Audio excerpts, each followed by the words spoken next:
Okay, I think it's live. Hi, everyone. Good morning. Thank you for joining Sabbath class today. We are studying Prophet and Kings, Kings and Prophets, chapter 17, the call of Elisha. We have a panelist, as a panelist, Michael Cho. Thank you for joining this morning, and my wife Dee, and also we are expecting Lori to come in soon.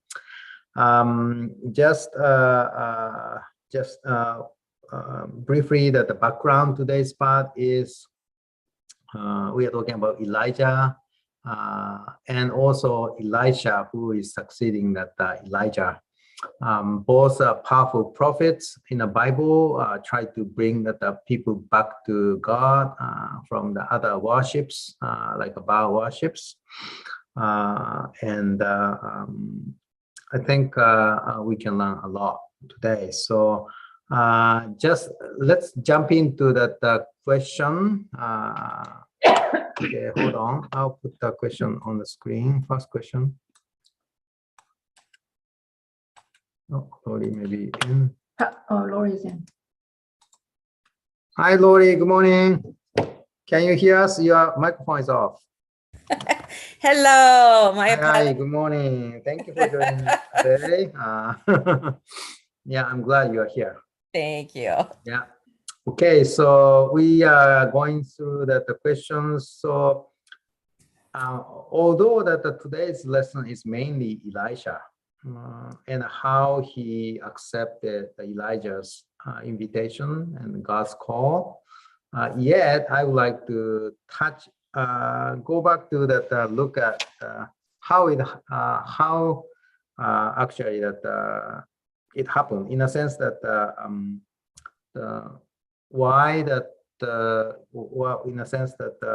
how God instructed Elijah to find Elisha. So I think we touched this part, but it's a First King chapter 19. Do you remember what happened when Elijah was, a powerful prophet and won the battle against Baal worshippers and Baal's priests, and God, show the people by the kind of sending a fire from the heaven to burn the Elijah's offering, right? And showing that who is true God. And then after 3.5 years, that the drought stopped, and Elijah told Ahab that the rain is coming and run, and then that the rain start falling. And then, I mean, that suddenly Elijah was scared when Jezebel said that, I'll kill you, right? I mean, that after all the Baal, the priests for the Baal were perished. And Elijah basically fled from Jezebel, and he desired his death. I guess that he was stressed out. He exhausted. He had enough, basically, right? He said, I had enough. Please take my life now, God. And then what happened is God sent that angel and provided bread and water, and encouraged him, so he could walk to Mount Horeb, which is Mount Sinai, 40 days, 40 nights. And then God told Elijah, do you remember what God said? God said, what are you doing here? What are you doing here? That's what he said. And then Elijah said that I endeavored, I did my best to, for God, but all the Israelites, left God, and only me left as a prophet.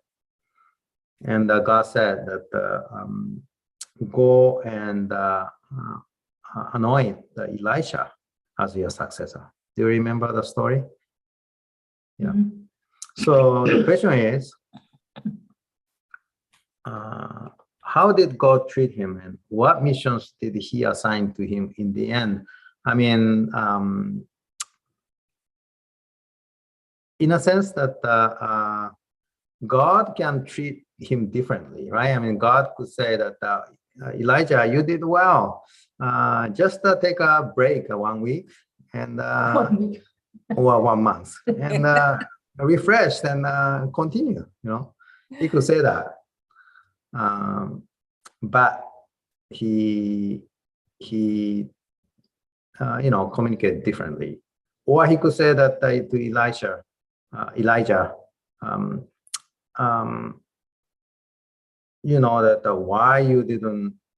why you are scared? I was there, what happened to you, so forth.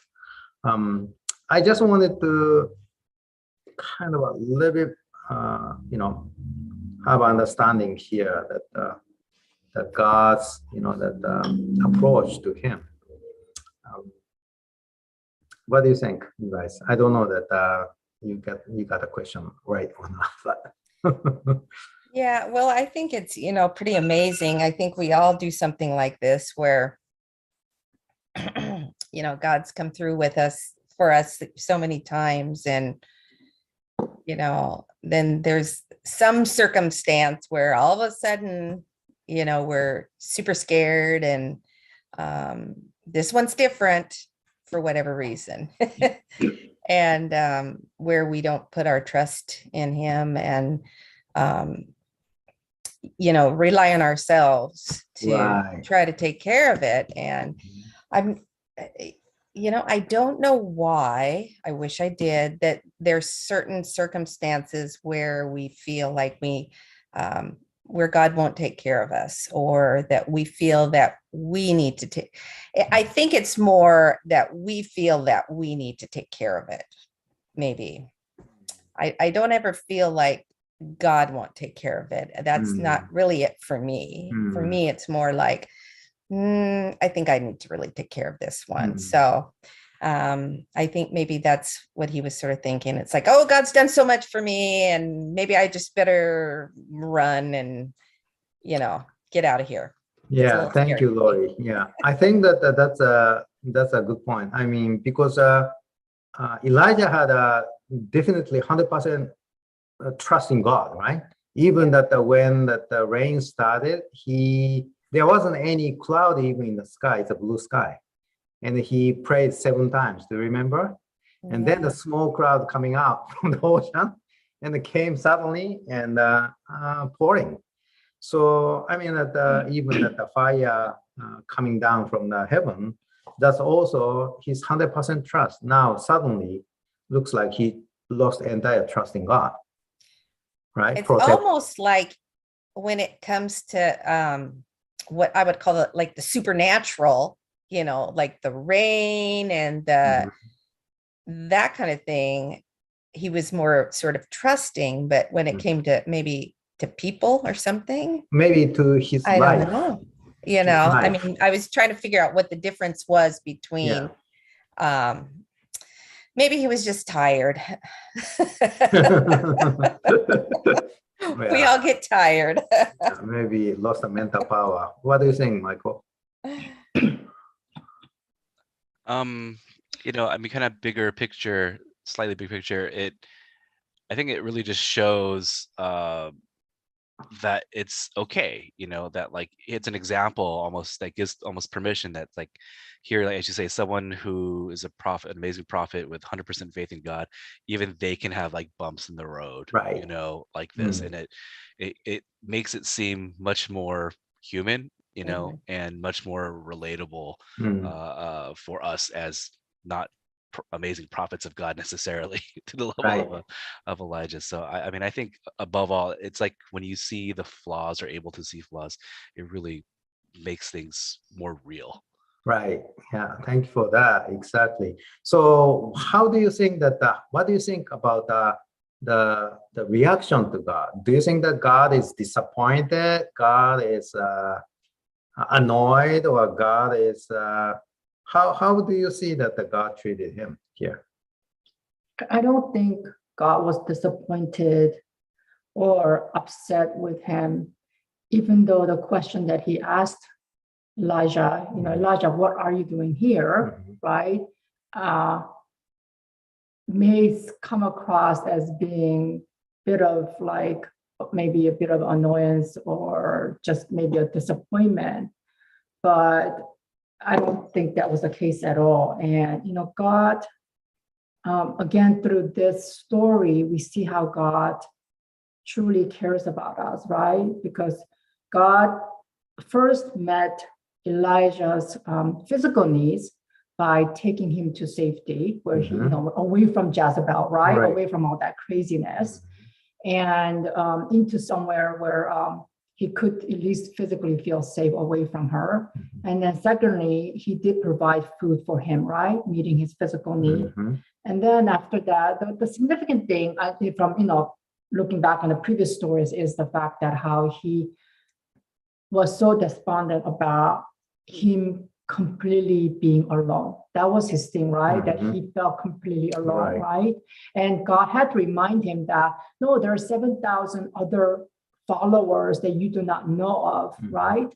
But at the same time, he was alone though, as Elijah was alone. And I think God wanted to meet his emotional need as well, and told him about Elisha to give him as his successor and a partner, to be able to work together with him, right? So that he doesn't feel so alone. And I think that, and he told him about all the works that he still had, that was needed to be done, that he could still accomplish through the help from God. So it was a huge encouragement for Elijah. Thank you for that. I agree. I think that this is a turning point for Elijah. But God didn't appear in a fire or wind or earthquake or anything, but God talked to him quietly. I think that it just shows that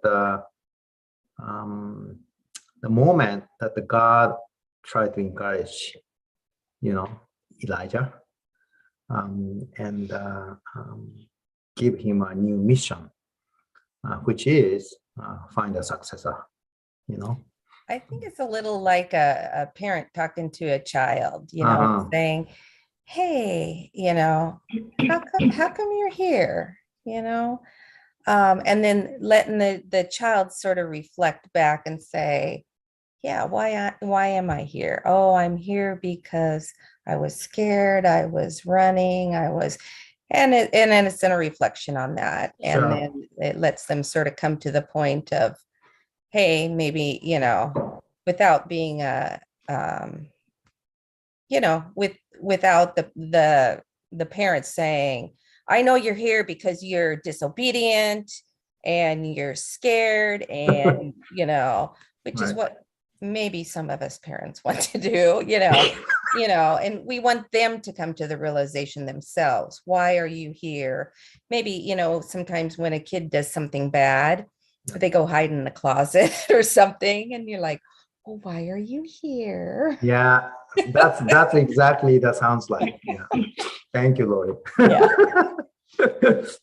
Okay, let's move on to the next question. I was just going to jump in really quick and say, I think it fits in really beautifully with kind of some of the themes that we see with Elisha, and as he's described that, like, you do small tasks to, like, eventually getting bigger tasks and whatnot. And essentially that everything is a learning opportunity, and no one's going to be perfect, and it's through like what's perceived as these failures or downfalls where the learning happens, where greater strength and fortitude is built. Thank you, Michael. I agree. Okay, so next question: how did Elisha react to God's call and Elijah's invitation? Was it an easy decision? What were the positive character traits that Elisha developed as a farmer in comparison with a rich young ruler who rejected Jesus' invitation. So it's interesting that Ellen G. White pinpointed that basically Elisha's response in comparison with young ruler's response. And related to who he was a farmer. So first, this is a God's call, and I think that he realized immediately, don't you think? Yeah, that basically Elijah, what happened is Elijah just put his coat on him, right?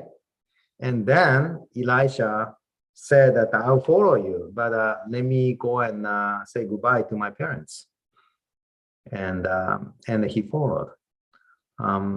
So he immediately understood that it's a God's call and Elijah's invitation, the nature of the Elijah's invitation. But was it easy decision for him? What do you think? I think in some ways it was easy, but I think it's also clear that it was not easy, that he wanted to go back and, bid his farewells and everything to his family, but, but he didn't, because he wanted to be steadfast in following God's call and being there next to Elijah. But I think that he expresses, I want to go back, let me square things with my family and whatnot. I think that clearly shows it was not easy, that it was a sacrifice for him. Right.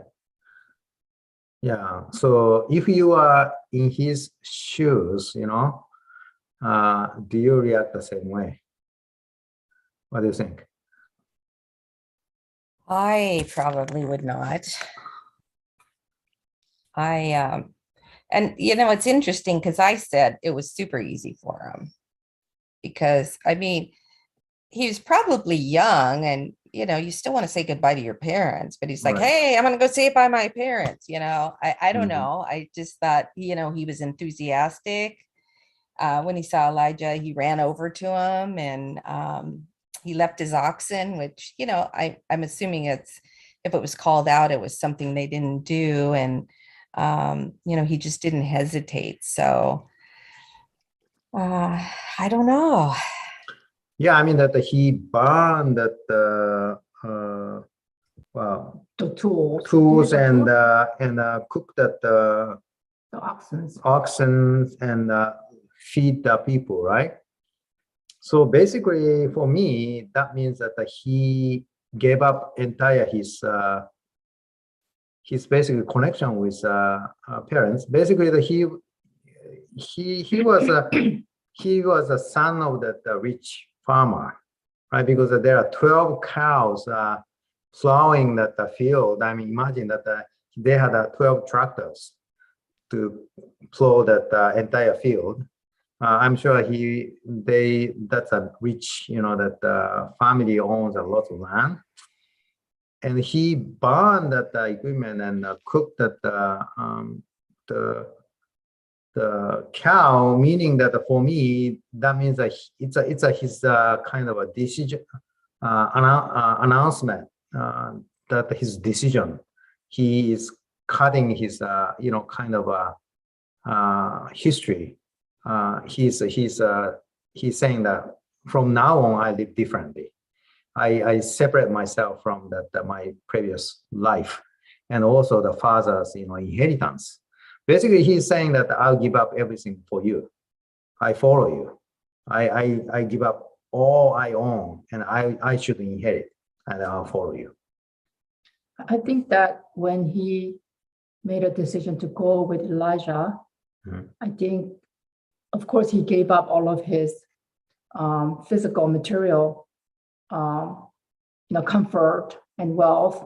But I think that decision to go demonstrated his willingness to even give up his life, put his life in jeopardy, because we know that everyone must have known about what Elijah has been going through, right? The threats on his life and having to run, all of that, right? So knowing all of that, and him accepting the job, he must have known that too. Right. So it shows just how it was a great it's a great sacrifice that he had made.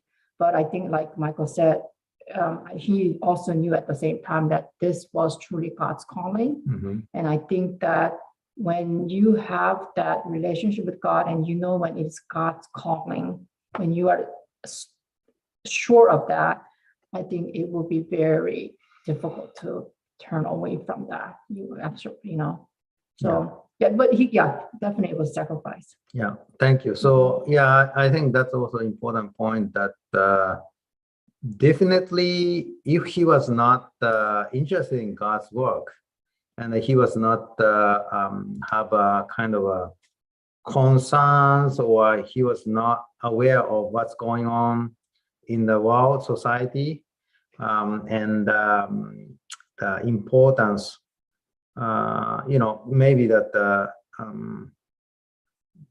he didn't have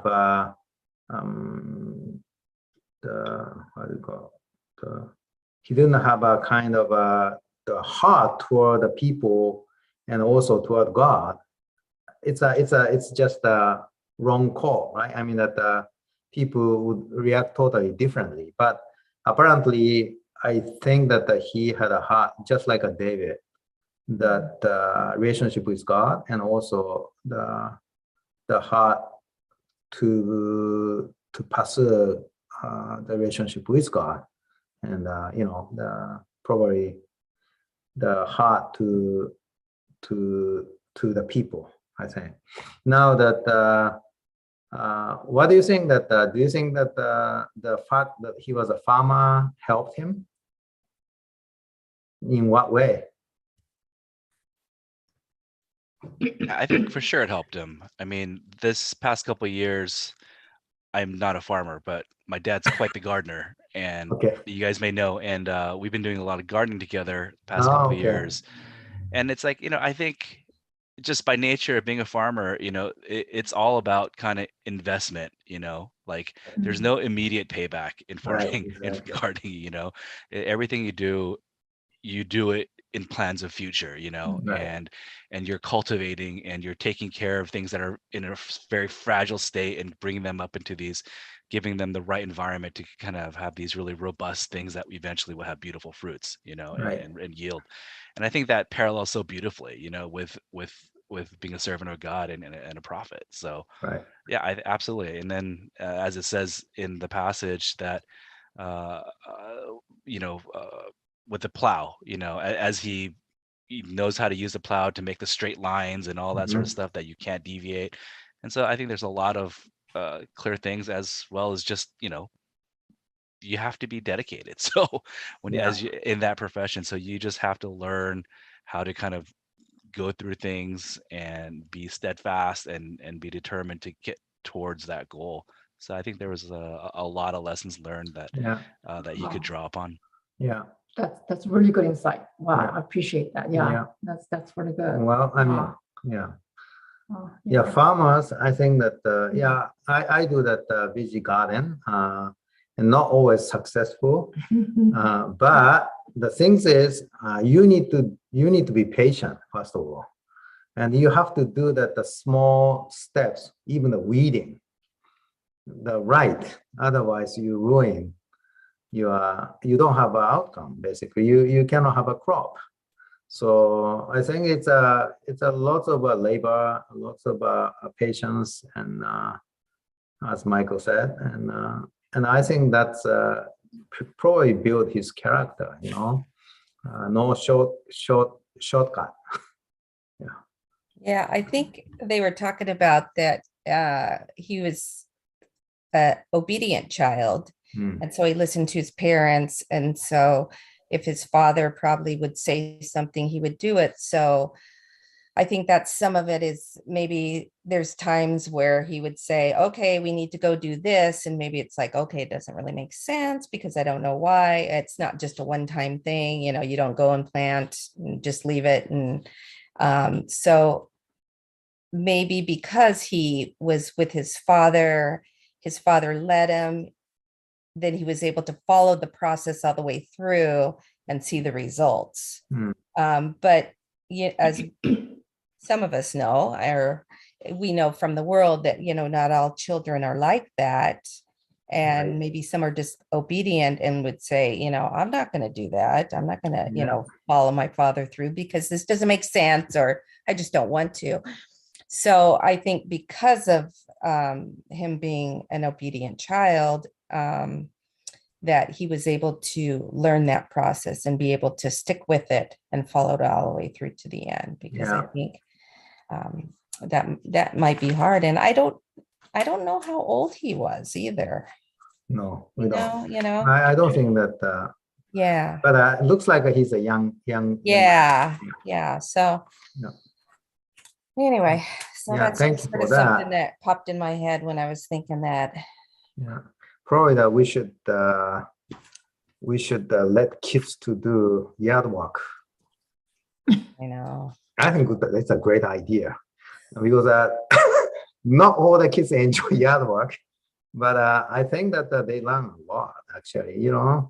There are things that they need to do which they don't like, and there are a lot of things they can learn. True. Yeah. Okay. Next question. Let's move on. Yeah, actually, yard work is fun. I like weeding. I like that gardening. So yeah, I don't know you guys. Yeah, I like going outside and working in too. dirt and planting but if you don't stay up with it, and oh my goodness. the ground is dry and weedy, then it's not fun. Yeah, exactly.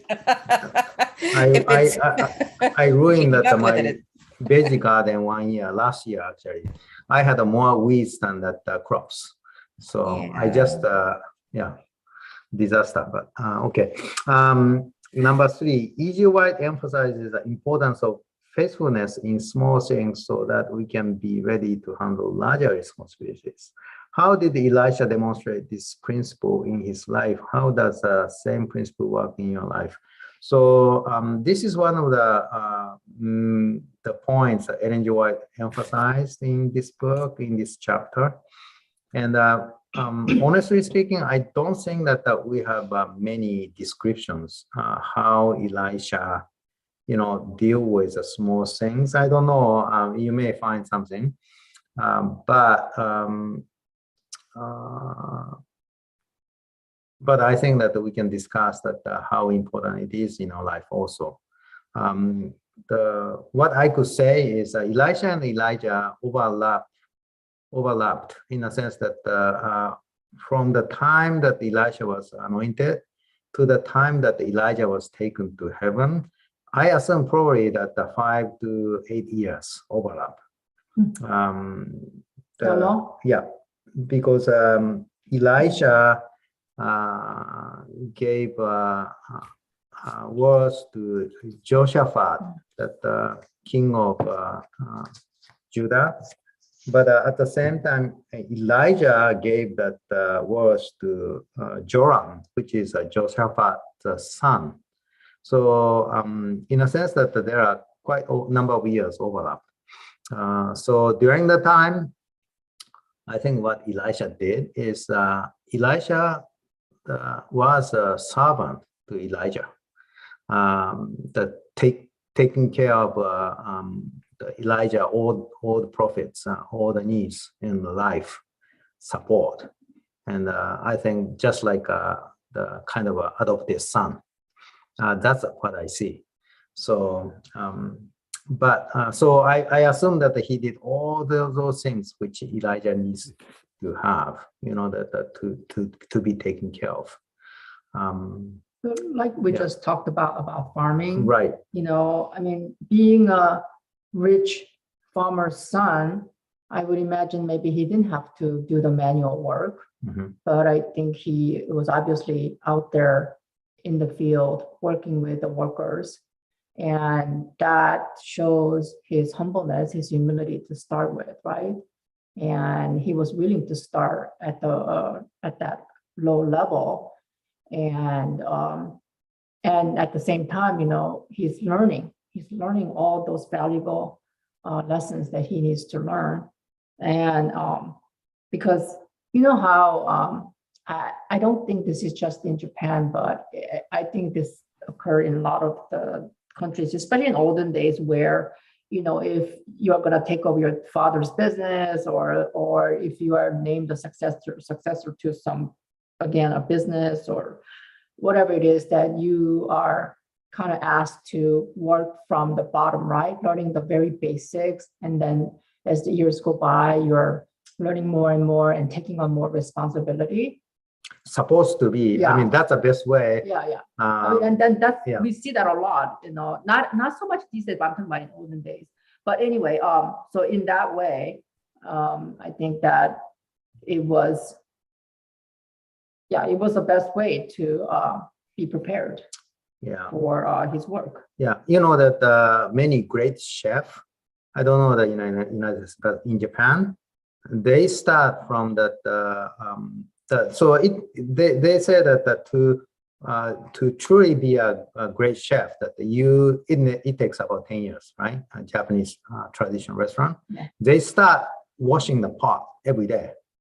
That's all they do, washing pot. And for 1 year, 2 years, and then they are allowed to start cutting that vegetable, just preparation, couple of years, and then go to the next step. But what happened is, I was told that when they are washing pots, they lick that whatever leftover in the pots and taste it and learn the taste. Oh. Yeah, and so nothing is waste, but they need to go through all those toils and hardship and work to go to the next step, and then they will be a great chef. So I think that it's just like that, and I think that as we discussed, Elijah had that traits and the characters and endurance and openness and obedience, patience to accept and absorb all those things, through that maybe that tiring work of daily life to take care of that Elijah, but he was willing to do that, and yeah. So I think it's important for us too, because we cannot jump on that big task without having all those details in line. What do you think in our lives? I mean, you said that there were maybe hard to find specific examples, but I think it's also says pretty broadly in the passage that E.G. White says, it's through his dedication to service that allowed him to be a great leader, and it's that, I think that's such a huge part of it, Right. And as you say, you work your way from the bottom up, you learn appreciation for how to do the small things so that you can do the big things. And then, right. It's probably just on my mind because of the NFL draft that's happening, the Seahawks and everything, but it makes you think sometimes, very often, it seems like some of the best coaches are people that were used to be players, that they've gone through the ranks all the way to become a coach, and now that they're not playing, but they're able to like mold other people because they were there before, right. And it gives you just a kind of perspective, and I think maybe the key word is empathy, right. that you can really see what's going on. Yeah, that's true. And I think the people, the followers, especially appreciate a leader who's gone through the ranks and who's experienced what they are doing, currently, right? And so it resonates with them, and they connect in a way. Oh, my boss has already gone through this too, and so he understands where I'm at, And so I think that also allowed later on when other students at the School of Prophets and all that, made it easier for them to accept Elijah after Elijah went up. Right. Yeah. Yeah, one of the things I wrote down sort of in big letters that I liked, it says, faithfulness in the little things is the evidence of fitness of greater things. And so, sometimes we have to look at how people do the little things, or we have to be faithful in the little things that we do. And it builds us, and it builds our character, and it you grow and you grow and you grow, and it leads you to bigger and greater things potentially. Right. Or maybe you always are doing the little things, and that's fine too. But in this case, that's what some of the traits that I had heard on the I like to listen to it. I listened to it 2 or 3 times. And it said energetic, steadfast. I can't read my writing now. I'll skip that one. Love and fear of God.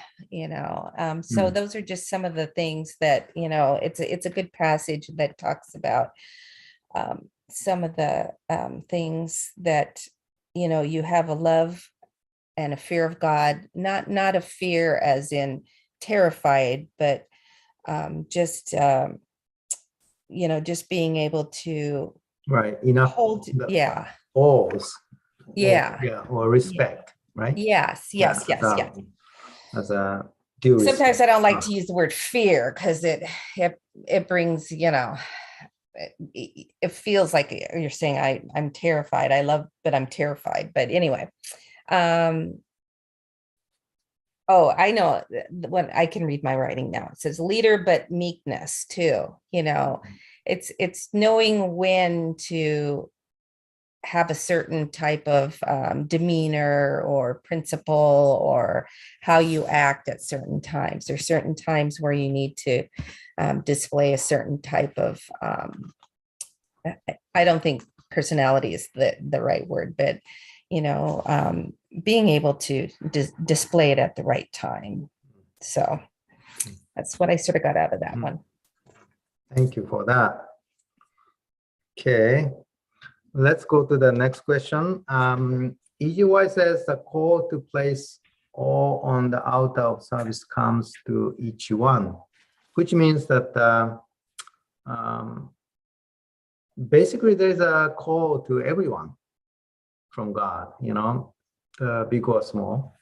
How do we know that God is calling us for service, and how can we become a workman that needs not to be ashamed in God's service? What do you think, guys? Well, I know that we all have different callings for sure. Not everybody's the same. And one of the things that when I read this, I sort of had a piece of paper and I said, I'm just going to sort of write down the first thing that comes to my mind. So I'll just sort of go off my notes. And I just sort of said something like, I know that the older I get, I'm able to share more about Jesus. And hopefully my life and how I live is a reflection of his love. How can we become a workman? Oh, that's the next question. But anyway, so I know as a child, it was, for me, it was, even though I love Jesus, it was scary to share. And I think a lot of that was having to do with however people thought. But maybe I'm hoping that maybe I was sharing in different ways, as in maybe not verbally, but how I was acting, how I was treating others, how I was living my life, how, there's many ways of showing God's love for others. Okay, that's how you feel that your call is? Oh, well, so I just think that as we know Jesus, that we know that that we're just drawn to know that we love him, and that we're,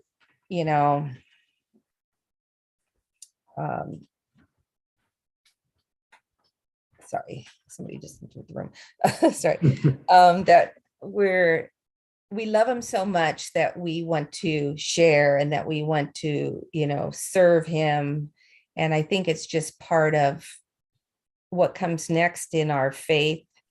And, it's just sort of intertwined with that is what I would say. So I think he is calling us. I think he calls everyone, but again, what I want to call out is that it's different for everyone. Yeah.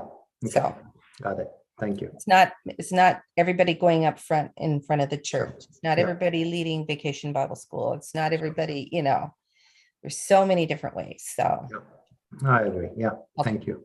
How about you, Michael? Any I had a- comment? Yeah, I had a hard time answering this question, Mm. and I think it's something, at least for me, really difficult to put into words. How do you describe that? Mm. And it made me think, it's kind of a parallel question, like how do you know what true love is? Mm. You know when you know, right? Mhm. And maybe that's how, as simply as I can say it, because I'm not articulate enough to say it beyond that, but Mm. it really made me think of this story. I'm sure getting some details wrong here, but my parents, when they got married, they had so much vigor for God and mission that Mm. much against the advice and suggestion of their parents, they said, no, we're so on fire for God's mission that we're going to leave and go to the countryside and start a church and do all this sort of stuff. And so they just got married and picked up and left and went way out to the countryside. Yeah, I heard that story before. Yeah, and at some point they had to get pulled back, from that. But it's they felt the calling, and Right. was that not a calling from God, or was that just youthful Right.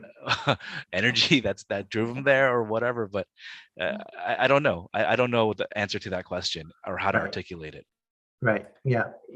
What I appreciated about Ellen White's writing in this chapter regarding this topic was that she emphasized that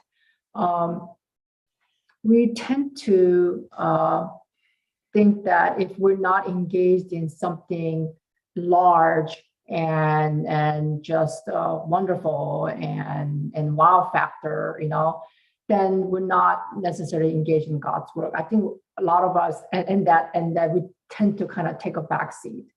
But I think that she also emphasized that we need to realize the fact that in our everyday life, in our everyday mundane things, that we are in fact engaged in God's service in some way. And I think that we need to be very mindful of that. And I think that when we come to be mindful of the fact that everything that we do in our life is for the service of God, we may actually see what we do and how we do differently, and that we may actually want to and become more diligent or whatever it might be, So, and I think that like Michael, like your parents' example, yeah, it may have just been, like you say, a youth dream and bigger, but, I truly believe that God obviously, took that, vigor and enthusiasm and used them for how long they were there, right? And I know, knowing your parents, they still carry with them and they still engage in that mission work. They're engaged in mission work here. I've seen that for years, throughout all these years, right? And that's something that I truly respect your parents about. But yeah, it's you don't have, definitely there are people who's gonna go overseas and engage in other different types of mission, but right here at home, there's I think plenty to do. Yeah. Thank you for that. Yeah, I think in summary, it's true that there are many different calls, and some are small, some are big. I don't know that we can apply that definition, but I think whatever that the tasks we engage, we can do faithfully, and we can do our best because honoring God, I think. And I think because that's the point. that's a sense. So, and who knows that we may have a different God calls in the future, but we can open to it. Yeah, we can be open to it. Yeah. Okay, next question. I have too many questions today. Hold on. I have a comment that just the how can we become a servant? Mhm. How can we become a workman? I just Right. want to suggest one thing. Mhm. One of the things that, especially if somebody's like new to a church, or if they're shy, or if they don't think they have something that they can contribute to a church, I would just suggest that, it's to find a ministry that they love. An example would be that, like, for example, if they sew, or if they crochet, or if they do something like that, they could just even do a ministry by themselves where they sew hats, or they crochet hats for for preemies, or they sew little blankets for hospitals or whatever, or they could even get a group of ladies together, or a group of men, or whoever would like to, and see if anybody's interested in a sewing group. Or, I mean, this is something that I would enjoy. Not everybody enjoys that, and that's okay. Or scrapbooking, that's something, just to get people together to have some fellowship. So think about something that you love: music, horseback riding, gardening, anyway. And so those are the kinds of things, and we've sort of started some of those in our church, right? And I think that those are really great, and not only are we doing something, but we're building bonds, and getting to know each other and love each other, and finding some service opportunities. Yeah. Anyway. Yeah. Thank you for the suggestion. Yeah, I agree. Yeah, we should start with our talent and what we enjoy, and that's probably that we can be more sincere, right? Yeah. So yeah. Okay. Success depends not so much on talent, as on energy and willingness. Why is this true? Is there any comment? Some more general questions, I guess. Yeah. I mean, I do, but I've been talking a lot, so I'll let somebody else talk, but I do have a comment, so. Yeah. Yeah, I think that, who knows at what time do we have? Many people have a wrong understanding of their own talents, I think. And God actually used the people who do not have talents, right? So I think that one thing I would say is do not depend on your talent. Actually, that explore more, and God can use anybody. I think that there is a more important thing than talent to do a better job, and I think bottom line is that is. Yeah. And I think even if you had the talent, Yeah. if you don't have the willingness to Oh go yeah. and use Yeah. it, What right? is- What good is it? Yeah, exactly. So, Yeah. and yeah, you may not have like natural talent, but skills and training Yeah. can always develop you, right? Yeah. So, Okay. I will go to the next question because time is short. What are the similarities and differences in the lives of Moses and Elijah? How does knowing that both were taken to heaven strengthen your faith? So this is an interesting question that comparing the Moses and Elijah. Do you see any similarities and differences? I mean, certainly different people, but any thought about it?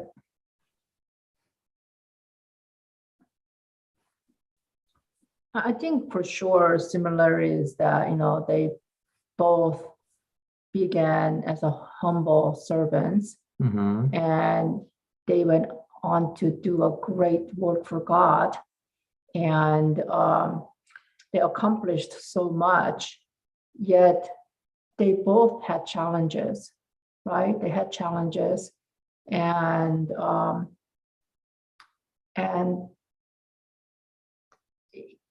I think that their stories show that with those challenges, when they took it to God,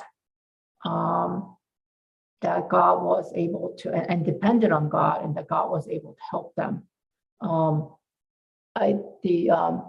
The second part of the question, how does knowing that both were taken to heaven strengthen your faith? I guess that part of it, I guess that part of it is that, again, like we talked about, no one is perfect, and both had done something, that was not.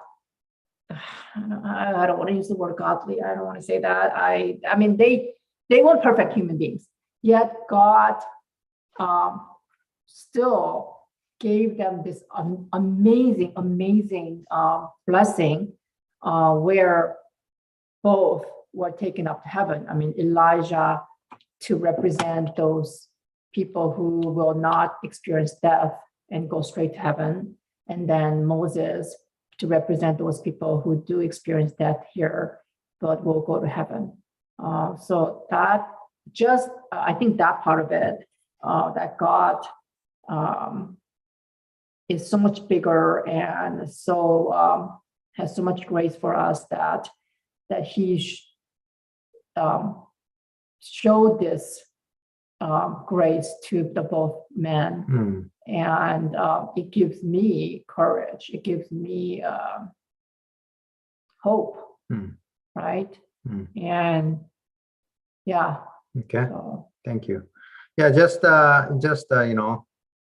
are a couple of interesting similarities. For example, that the Elijah spent 40 days, 40 nights to go to Mount Horeb, right? Yes. Moses went up to Mount Horeb and spent 40 days and 40 nights, right?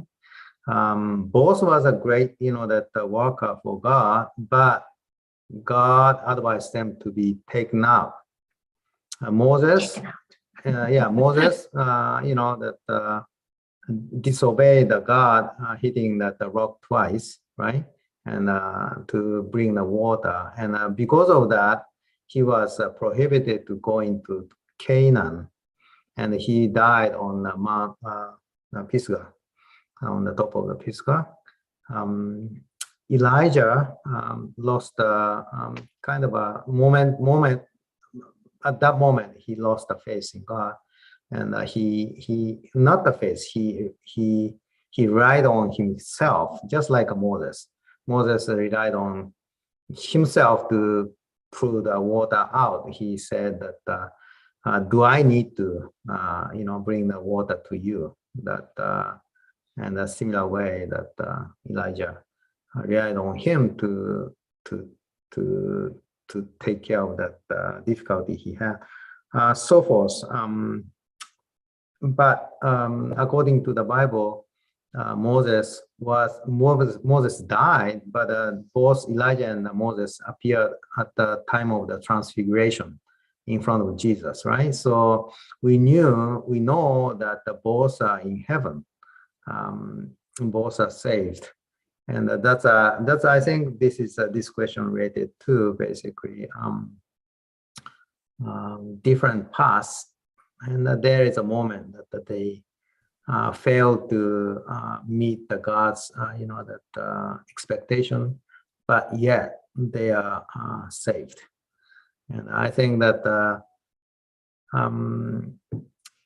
that's a kind of encouragement, isn't it? I mean, that Michael said before that because Elijah's, failure, we can get more associated with him. In that sense, that because nobody is perfect. So I just wanted to wrap up, but I wanted to ask you guys what you learned today's lesson, and I would like to share my thought too. So starting Michael, any comment? Yeah, I mean, I think with one of the big themes of, don't be ashamed or overlook the small things, the small details, even the interactions with people daily, even at that level, because all of those small things, even though they're not, you may not be a missionary overseas or heading a church or this or whatever. It's those small things, everyone pushing together pushes for the kingdom of God, and I think there's a tremendous strength in that, people working together, pushing in one direction, even small things, big things all together. And small things lead to big things. Amen to that. Thank you for that. How about you, Lori? Oh, microphone is off. Thank you. I had put something down, but I think I'm going to play off what Michael said, and that is that yesterday I realized something. As I used to walk from the bus in Seattle to work, from the bus just to the building, and I used to say good morning to everybody that walked by, and it created a sense, even in myself, of and a lot of people would see me even ahead of me and say good morning. We'd see the same people and so forth. And I really miss that because I work at home. So I decided yesterday I was going to honk at people and wave. And I'm not sure that's quite the same. I think I scared a few people. But I was saying, what I was trying to say is that it had to do a little bit with attitude, because I think I've gotten a little bit grumpy. And so I've tried to, and I think that goes with it's the little things. Okay. Because things have changed and life is hard right now. And I think I just don't need to be hard on anybody else right now. So I personally am going to do some little changes that I can make. And I think not only will I make myself happier, but maybe I can just make somebody else, and I can show the love of Christ through even those little things. And maybe I'll stop honking and waving, and maybe I'll just say good morning if I walk by or something. But anyway, so I encourage everybody else to maybe make a little change, a little positive change to show the love of Christ, maybe, and say good morning to somebody that looks maybe like they're not having a good day, or even if they are having a good day. So anyway, that's Thank you. Yeah. Okay. How about you, Dee? The chapter, it says that many trials came to Elijah, right? And there were many temptations to go back and leave. But each time, he, I think, looked to God and focused his mind on just depending on God to lead him. And I think that, many trials come to our lives too. And sometimes we just want to kind of give up, or we fall into the temptation of just looking inward. And I think, again,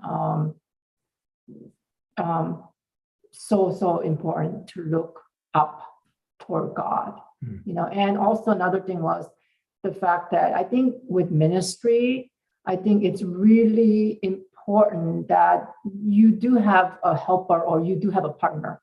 And I think this is why, Jesus sent the disciples 2 by 2, to have someone there as a co-partnering, co-working together. I think it's essential. Yeah. Okay, thank you. Yeah, I just wanted to share a couple of things. So this is especially the part that Elijah sending an invitation to Elisha. That moment, the God asked him, "What are you doing here?"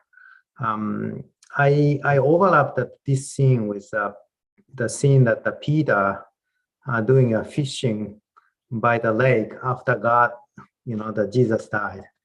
And as you know, that Jesus,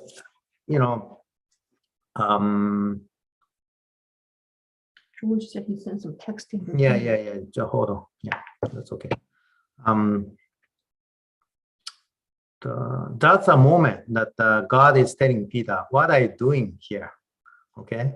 But do you remember the scene that Jesus prepared the breakfast, waiting at the shore, and the people came, and Jesus asked the Peter quietly, "Do you love me?" 3 times, and the Peter said, "I love you." And he said that go and take care of my sheep. And that's a moment that actually Peter reborn. He was changed through that "what are you doing" moment. And I think that was necessary for him. And that was how God treated him. And I think that we are going to have a moment, "what are you doing" moment. But God treats us with love and giving us a next mission. So I just wanted to share my thought about it. Yeah. Okay. Michael, can you pray for us? Dear God, thank you for this wonderful opportunity for us to gather here and discuss your word, and for us to kind of bring our own experiences and thoughts together and learn from each other, Lord. We thank you for the wonderful church that we have and are able to be a part of. Please be with us for the remaining of the Sabbath as we open up our spirits to you. Just pray, amen. Amen. Thank you, guys. And